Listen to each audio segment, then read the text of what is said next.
सुरत ताहा जी आयत नंबर 120 खां तिलावत आहे। कल अर्ज़ कयमि त अल्लाह तबारक व तआला शैतान ऐं इंसान जे अंदरि हिकिड़ो बुनियादी फ़र्क़ु क़ुर जे अंदरि ॿुधाइणु फरमायो। आदम अलैहिस्सलाम इंसाननि जो सरदार हुयो, इंसाननि जो अबो हुयो। शैतान वरी इब्लीसन जो अबो हुयो। आदम अलैहिस्सलाम खां ग़लती थी, कमज़ोरी थी, अल्लाह पाक उनखे ॿुधाइणु फरमायो। ॿुधाइण जे बावजूदि आदम अलैहिस्सलाम खां कोताही थी, कमज़ोरी थी। अल्लाह पाक उनखे इन जे सज़ा जे तौर ते जन्नत खां लाहिणु फरमायो, जंहिंमां क़ुर इहो सबक़ु ॾिनो त जेकॾहिं इंसान खां कोताही थींदी, गुनाह थींदो, कमज़ोरी थींदी त इंसान खे सज़ा बर्दाश्त करण जे लाइ बि तयारु रहणो पवंदो। ईअं न थींदो जो इंसान गुनाह बि करे ऐं सज़ा बि न अचे। सज़ा त ईंदी, इंसान गुनाह करण में अॻिरो, ऐं जॾहिं वरी सज़ा अचे त उन वक़्त में उन जूं रड़ियूं हुजनि, चीखूं हुजनि। इहा इंसान जे सम्झो त उन जे सम्झ जे मुताबिक़ ॻाल्हि न आहे।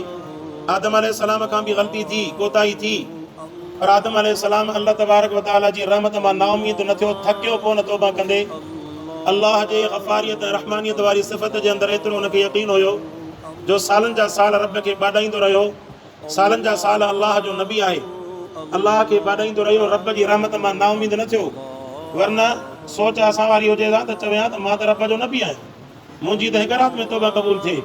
अल्लाह पाक मुंहिंजी तौबा क़बूल नथो करे, लॻे थो त का ॻाल्हि आहे।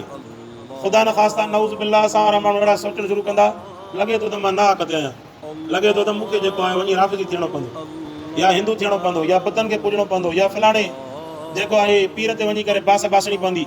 अहिड़े क़िस्म जा ग़लति ऐं शैतानी विसवसा ऐं ख़्यालात इंसान जे ज़हन में ईंदा रहनि था। अल्लाह तबारक व तआला पंहिंजे नबियनि खे आज़मायो, सालनि जा साल उन्हनि सब्र कयो, तौबा कयूं। बिल आख़िर अल्लाह पाक जॾहिं उन्हनि जी तौबा खे क़बूल कयो, उन जी तौबा जी क़बूलियत ते उन्हनि अल्लाह जो शुक्र अदा कयो।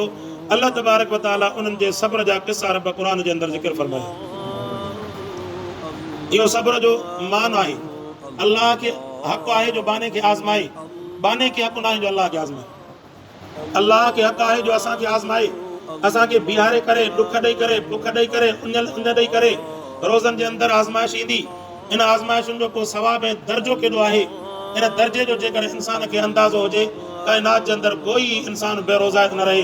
जीअं फ़ज़ाइल अमाल जे अंदरि हदीस पढ़ी वेंदी आहे न, जेकॾहिं कंहिं इंसान रमज़ान जो रोज़ो कंहिं वजह जे करे छॾे ॾिनो ऐं बाद में जेकॾहिं सॼी ज़िंदगी रोज़ा क़ज़ा कंदो रहे, रमज़ान जे अंदरि रखियल रोज़े जो सवाब को बि हासिलु नथो करे सघे। रमज़ान जे अंदरि रखियल रोज़े जो एॾो वॾो मान ऐं मर्तबो ऐं बरकत ऐं रहमत आहे जो हेॾां हिकिड़ो रमज़ान जो रोज़ो रखो ऐं होॾां जेको आहे रमज़ान खां अलावा सॼा 11 महीना तव्हां रोज़ा रखंदा रहो, तॾहिं बि रमज़ान मुबारक जे हिकिड़े रोज़े जे सवाब जो मुक़ाबिलो नथो करे सघे। इहा रमज़ान मुबारक जी फज़ीलत आहे। अल्लाह तबारक व तआला आज़माए थो। हिकिड़ो माण्हू चए पियो, चई साईं अहिड़ो को नुस्ख़ो या अहिड़ो को मूंखे तरीक़ो ॿुधायो जो रोज़ो बि रखां ऐं बुख जो उञ न लॻे। मुंहिंजो तो बि कमु उहो ई कयो आहे। हिकिड़ो अमरा वियो डॉक्टर वटि, डॉक्टर खे चई डॉक्टर मां जॾहिं वेंझा थो न त मुंहिंजो जिस्म आलो थो थी वञे, हाणे अहिड़ी का दवा ॿुधाए जो मां वेंझा ऐं मुंहिंजो जिस्म बि आलो न थिए। डॉक्टर ॿियो हुयो उन जहिड़ो, उन चयोसि जहिड़ो सवाल तहिड़ो जवाबु। चई त हाणे ॻाल्हि इहा आहे त आईंदा तूं जेको आहे नल बंदि करे पोइ वेंझंदो कर, तुंहिंजो जिस्म आलो ई कोन थींदो। मतिलबु इहे शैतानी ख़्याल। बाबा बुख त लॻंदी न, उञ त लॻंदी न, इन ई जे अंदरि त सवाबु आहे, इन ई जे अंदरि त कमाल आहे। गुनाहनि खां पंहिंजो पाण खे बचाइबो, इन जे अंदरि आज़माइश आहे, इन ई जे अंदरि त रब कमाल रखियो आहे। रसूलुल्लाह सल्लल्लाहु अलैहि वसल्लम जन फरमायूं त रोज़ेदार जी जेका मुंहं जी जेका बूइ आहे, जेका बुख जे करे मैदे मां पैदा थींदी आहे, ईअं न त ॾंदनि वारी धप हुजे, ॾंदनि वारी धप न, जेका बुख जे करे मैदे मां जेका बूइ पैदा थी पवंदी आहे, फरमाईं त अल्लाह वटि इहा बूइ मुश्क ऐं अंबर खां बि वधीक महबूब आहे। रब खे अव्हां जे रोज़े रखण जे करे अव्हां जे मुंहं जी जेका बूइ आहे न, इहा बि मुंहिंजे अल्लाह खे वणंदी आहे। इन खां वधीक अल्लाह जी कहिड़ी मोहबत खपे? इहा अल्लाह जी मोहबत ऐं प्यार न आहे त ॿियो छा आहे? रोज़ेदार सां रब जो कुर्ब न आहे त ॿियो छा आहे? असांजी कहिड़ी हैसियत आहे? असां सां त वक़्त जो काउंसलर बि ॻाल्हाइण जे लाइ तयारु कोन्हे हूंदो। इन्हनि सॼी काइनात जो ख़ालिक़ ऐं मालिक, उनखे जेकॾहिं असांजी का हिकिड़ी शइ वणी वञे, असांजी जेकॾहिं हिकिड़ी अर्ज़ी ऐं मुंहं जी बूइ जेकॾहिं वणी वञे, इन खां वधीक कहिड़ो कमाल आहे? मालिक वटि जेकॾहिं रोज़ानो रोज़ो रखी करे शाम जे वक़्त में बुख जे करे या मैदे मां पैदा थींदड़ मुंहं मां जेका बूइ पैदा थी पवंदी आहे, फरमाईंद इहा रोज़ानो तव्हां रोज़ो रखंदा आहियो, मुंहं जे अंदरि बूइ पैदा थींदी आहे। अल्लाह तबारक व तआला तव्हांजे मुंहं जी बूइ सां रब सां मुश्क अंबर खां वधीक प्यार करणु फरमाईंदो। इहा अल्लाह तबारक व तआला जी अर्ज़। मूं अर्ज़ कयमि त अल्लाह खे हक़ आहे त असांखे आज़माए, मूंखे हक़ न आहे त मां अल्लाह खे आज़माए। मूंखे हक़ न आहे त मां अलाह खे आज़माया, मां वेठो सवाल वेठो ठाहियां। बहरहाल किस्सा मुख़्तसर आदम अलैहिस्सलातु वस्सलाम जी सिफ़त अल्लाह ॿुधाई। फरमाया आदम अलैहिस्सलाम इंसान हुयो, उन जे अंदरि असां जेको आहे शहावत जो मादो बि रखियोसीं, पंहिंजी ख़्वाहिशात वारो मादो बि रखियोसीं, पर होॾां वरी नूरानियत वारो मादो बि रखियोसीं। जॾहिं गुनाह कई ऐं जॾहिं हुन खां लफ़्ज़ थी वई, गुनाह हुन चए जे नबियनि खां गुनाह न थींदो, जेके हुन खां लफ़्ज़ जेका थी वई इहा अल्लाह पाक जी तक़दीर जे अंदरि इहा शइ लिखियल हुई। लफ़्ज़ जॾहिं हुन खां थी वई, अल्लाह तबारक व तआला हुनखे माफ़ी जी तौबा जी तौफ़ीक़ ॾिनी। जॾहिं तौबे जी तौफ़ीक़ ॾिनई, अल्लाह पाक हुनखे माफ़ बि करणु फरमायो। माफ़ी खां बाद में वरी हुनजो वाक़ियो ऐं हुनजे जन्नती हुनजे नुबुवत जी ख़ुशख़बरी अल्लाह पाक क़ुरान जे अंदरि क़यामत ताईं बयानु करणु फरमायो। ऐं शैतान जो हुनजे मुक़ाबले में शैतान जेको आहे इहो लानती उते अल्लाह जी नाफ़रमानी कई, आदम अलैहिस्सलाम खे सजदे खां इनकारी रहियो ऐं तकबुर कई, पंहिंजो अकुल हलाई, अल्लाह जो चवणु न वरितई। ईअं न सोची त मुंहिंजे ख़ालिक जो हुकुम आहे, पंहिंजो अकुल ऐं सोच हलाए करे पोइ ते धिकिजी वियो। अल्लाह पाक बि हुनखे क़यामत ताईं हुनखे पंहिंजी दरबार मां तड़े छॾियो। फरमाईं त क़यामत ताईं तुंहिंजे मथां मां अल्लाह जी लानत आहे, लानत कंदड़नि जी बि तुंहिंजे मथां लानत आहे। क़यामत खां बाद में अल्लाह पाक हुनखे गेले करे जहन्नम जे अंदरि उछलणु फरमाईंदो। सो इहो फ़र्क़ु आहे इंसान में ऐं शैतान में। जेको तकबुर करे थो शैतान आहे, जेको तौबा करे थो उहो इंसान आहे, जेको पंहिंजे गुनाह ते टटिजी करे बीह रहे थो इहो इब्लीस आहे, ऐं जेको पंहिंजे गुनाह ते माफ़ी घुरे थो, रब जे साम्हूं रोए आजिज़ी करे थो, इहो इंसान आहे। अल्लाह पाक इंसान खे ख़ता जी तौफ़ीक़ ऐं ख़ता जी जेका आहे इन जे करे अल्लाह पाक ढर ॾियणु फरमाई, जो इंसान गुनाह कंदो, गुनाह खां बाद में रब जे साम्हूं रोईंदो, रब खे परचाईंदो। अल्लाह खे इहो परचाइणु एॾो वणंदो आहे, इन परचाइण जे करे त अल्लाह फ़रिश्तनि खे छॾे करे इंसान खे पैदा करणु फरमायो। इन्नी जाइलुन फिल अर्द खलीफा, फरमाईं त फ़रिश्तनि खे ॿुधाई न मां तव्हां ज़मीन जे अंदरि ख़लीफ़ो थो पैदा फरमायां। साईं तूं अहिड़े खे पैदा फरमाईंदो जेको फ़साद पैदा कंदो काइनात जे तख़्ते ते। अल्लाह फरमायो त इन्नी आलम मा ला तालमून, ऐं फ़रिश्ताओ जंहिं शइ जो मां अल्लाह खे इल्मु आहे तव्हांखे इल्मु ई कोन्हे। जॾहिं हीअ सॼी काइनात जे तख़्ते ते गुनाह कंदो, वरी हिनखे पंहिंजे गुनाह जो अहसासु थींदो, मोटी ईंदो मां अल्लाह जे दर ते, उहो अची पेशेमानी कंदो गुनाहनि ते, माफ़ी घुरंदो। मां अल्लाह खे इहो माफ़ी घुरण वारो अमल एॾो वणंदो आहे, जंहिंजे करे तव्हां फ़रिश्तनि जी इबादत हिकु तरफ़, मां इंसान खे अल्लाह दुनिया जे अंदरि जेको आहे ख़लीफ़ो बना करे पैदा कंदो फरमाए। फरमाईंदा फवसवस इलैहि शैतान, शैतान हुनखे विसवसो विधो हज़रत आदम अलैहिस्सलाम खे।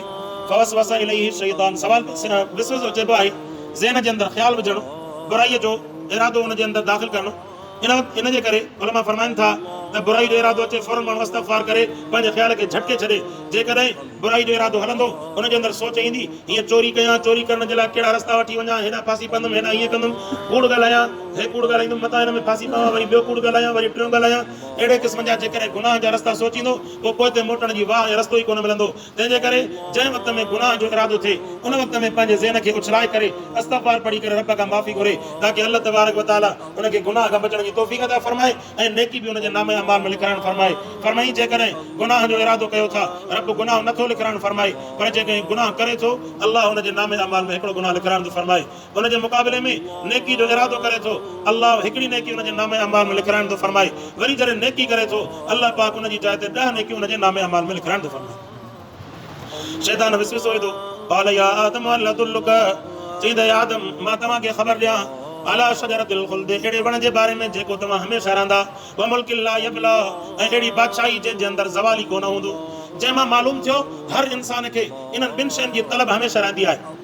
जवान हुजे पोड़ो हुजे कहिड़ी बि उमिरि जे अंदरि हुजे, इंसान जेको आहे हमेशह हिननि ॿिनि शयुनि जो तालिब रहियो आहे। हिकु त हमेशह ज़िंदा रहा ऐं ॿियो त बादशाही ऐं वॾी ताक़त ऐं जोबन वारो रहा। आदम अलैहिस्सलाम बि फितरी तौर ते इंसान हुयो, जंहिंजे करे हुनखे शैतान लालच बि अहिड़ी ॾिनी जेका हुनजे फितरत जे मुताबिक़ हुई। आदम अलैहिस्सलाम खे फरमाई अहिड़ी तव्हांखे मां ख़ुराक ॿुधायां जंहिंजे करे तव्हां हमेशह रहंदा ऐं वरी बादशाही बि तव्हांखे मिलंदी। जंहिंमां मालूम थियो जन्नत जे अंदरि जेको वेंदो उहो जन्नत जे अंदरि बादशाह हूंदो।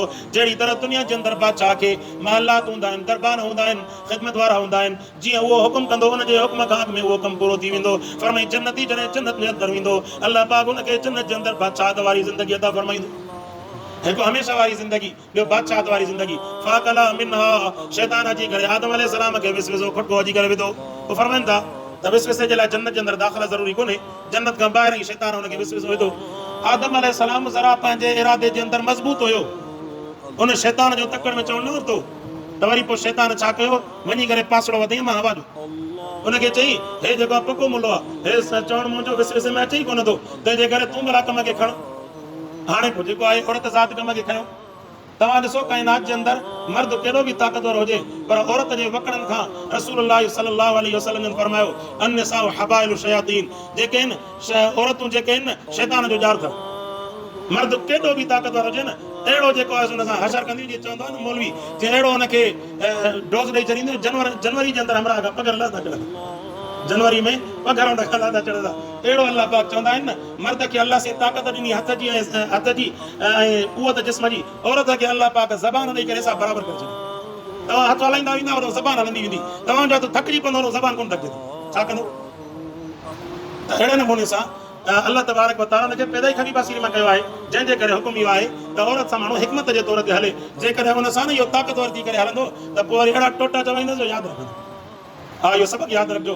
कोई ईअं पाण जो पाण खे कम कान न सम्झे, छो त साम्हूं विढ़ंदी कोन, पोइ वरी घर जे अंदरि अहिड़ा जेके आहिनि तव्हांजा खाट खणंदी जो तव्हांखे साल खां बाद में ख़बर पवंदी त वञ विढ़ाए तव्हांजा पहिरीं कढी छॾी। तंहिंजे करे क़ुर फरमायो त उन वक़्त में आदम अलैहिस्सलाम खे वरी पोइ पहिरियां शुरूआत कई हुन घरवारी अम्मा हवा जेको आहे उहो दाणो खाधो, हुन खां बाद में ॾिठईं भला हाणे घरवारी कमु कयो त भला मां बि हिनजे पोयां। पोइ आदम अलैहिस्सलाम बि उहे जेके ॿिन्ही ॼणनि खाधो दाणो, फबदत लहुमा सौआतुहुमा, उन्हनि जा जेके आहिनि उहे उघड़ ज़ाहिर थियणु शुरू थी वई। जन्नत जे अंदरि जेको अल्लाह पाक लिबास ॾिनो हुयो उहो लिबास उन्हनि जो लही वियो। वतफ़िका यक्सिफ़ान, जन्नत जे वणनि जा कन जेके आहिनि पटे करे पंहिंजी उघड़ ढकण जी कोशिशि कनि पिया। मिन वरक़िल जन्नत वअसा आदम रब्बहु फग़वा, आदम अलैहिस्सलाम खां लग़्ज़िश थी वई, पंहिंजे रब जी नाफ़रमानी कई। फग़वा फरमाई त पोइ हुन खां लग़्ज़िश थी वई। फजतबाहु रब्बुहु, पोइ अल्लाह तबारक व तआला हुनखे नुबुवत जो मक़ाम अता फरमायो ऐं फरमाई पोइ हुनजी तौबा क़बूल करणु फरमाई। पोइ अल्लाह तबारक व तआला वरी हुनखे हिदायत जो रस्तो बि अता फरमायो। इहा नुबुवत खां अॻु जी ॻाल्हि आहे जन्नत जे अंदरि। अल्लाह पाक खां दुआ आहे अल्लाह से क़ुर खे सम्झणु अमल करण जी तौफ़ीक़ अता फरमाए। व आख़िर दावाना अनिल हम्दुलिल्लाहि रब्बिल आलमीन।